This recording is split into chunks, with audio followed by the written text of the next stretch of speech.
कांता जी और पुष्पा जी दोनों देवरानी जेठानी हैं। दोनों के मकान भी आमने सामने ही हैं। जब दोनों शादी करके आई थीं तब वो 15 सालों तक एक साथ ही रही थीं।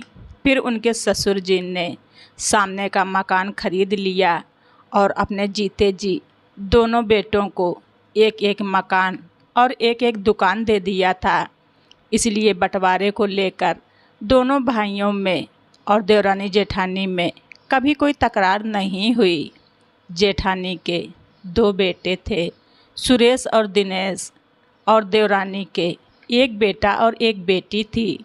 पूरे परिवार में, भाइयों में, देवरानी जेठानी में, बच्चों में आपस में खूब प्यार था। पर दोनों की सोच में काफ़ी अंतर था। कांता जी जैसे अपनी सासू माँ के सामने रहती थीं वैसे ही अपनी दोनों बहुओं को रखती हैं। सिर ढक कर रहो, ज़्यादा तेज़ आवाज़ में बात मत करो। अगर बाज़ार से कुछ चाहिए तो पति या ससुर जी लाकर देंगे। घर के सारे काम खुद से करो। किसी को पर्सनल मोबाइल रखने की भी परमिशन नहीं थी। घर में एक लैंडलाइन फ़ोन था। घर हो या बाहर साड़ी पहनो। बहुएं पढ़ी लिखी होकर भी कुछ सालों में बिल्कुल बुद्धू हो गई थीं। बेटे भी माँ के सामने कुछ नहीं कहते थे।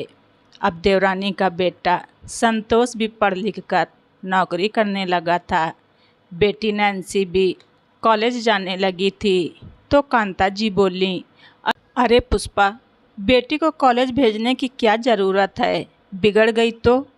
पुष्पा जी बोली, अरे भाभी, ऐसा कहाँ लिखा है कि कॉलेज जाने से बच्चे बिगड़ जाते हैं। फिर संतोष की शादी के लिए रिश्ता आया। लड़की स्कूल में टीचर थी।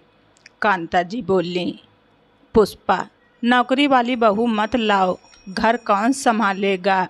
तो पुष्पा जी ने कहा, भाभी, बेटे के लिए पत्नी ला रही हूँ, घर संभालने के लिए नौकरानी नहीं।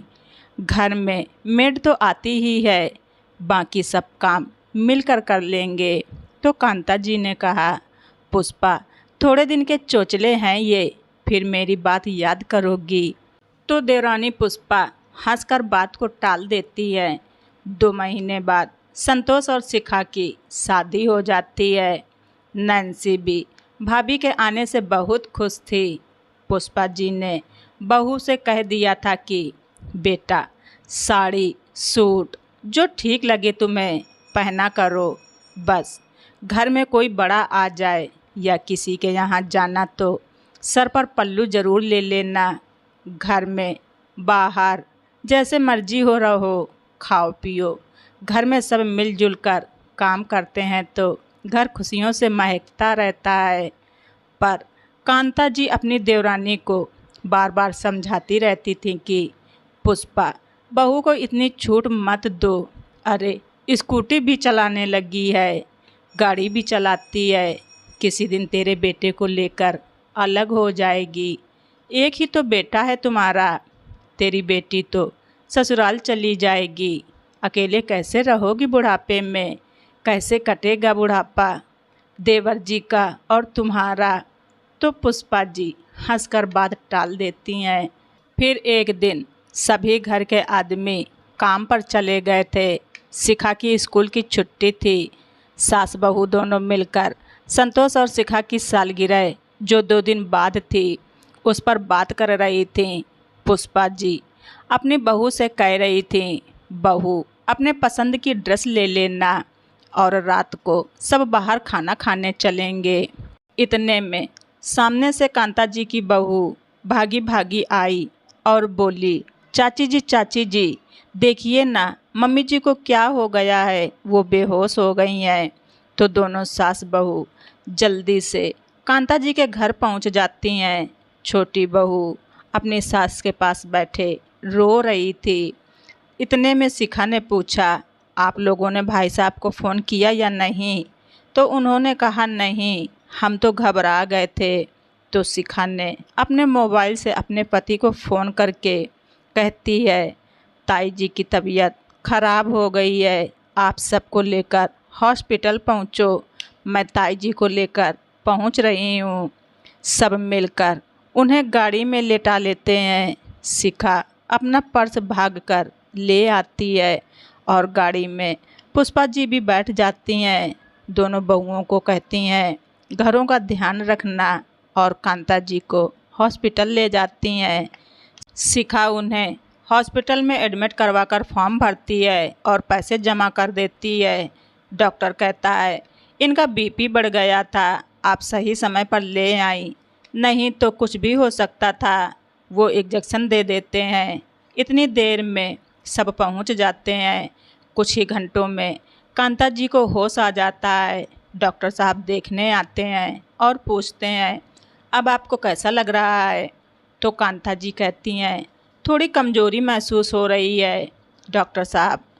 तो डॉक्टर साहब कहते हैं 1-2 दिन में सब नॉर्मल हो जाएगा। ये तो शुक्र मनाओ आपकी बहू आपको ठीक समय पर ले आई, नहीं तो बड़ी प्रॉब्लम हो जाती। तो कांता जी कहती हैं हाँ डॉक्टर साहब, ये हमारी बहू जो है ना बहुत ही समझदार है। डॉक्टर के जाने के बाद कांता जी पुष्पा जी से कहती हैं तुम ठीक कहती हो, बहुओं को ज़्यादा पिंजरे में नहीं रखना चाहिए। घर जाकर अब मैं भी दोनों बहुओं को कैद से आज़ाद कर खुली हवा में सांस लेने दूंगी। सच में पुष्पा, छोटी होकर भी तुमने मुझे समझा दिया कि समझदारी किसी में भी हो सकती है, फिर चाहे वो छोटा हो या बड़ा। आज तुम्हारे सामने मेरे विचार गलत साबित हो गए। बहुओं को इतनी छूट देनी ही चाहिए। तो पुष्पा जी कहती हैं ऐसा ना कहो भाभी। तो कांता जी कहती हैं अरे नहीं पुष्पा, जो बात सही है वो सही है, इसमें कहने में झिझक कैसी।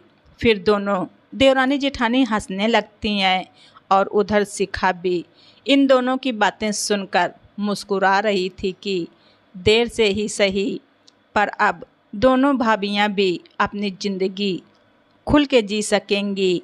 तो दोस्तों, आप सभी लोगों को हमारी ये स्टोरी कैसी लगी कमेंट बॉक्स में ज़रूर लिखें। हमारे चैनल पर नए हैं तो सब्सक्राइब करना ना भूलें। धन्यवाद। रिचा वाइस।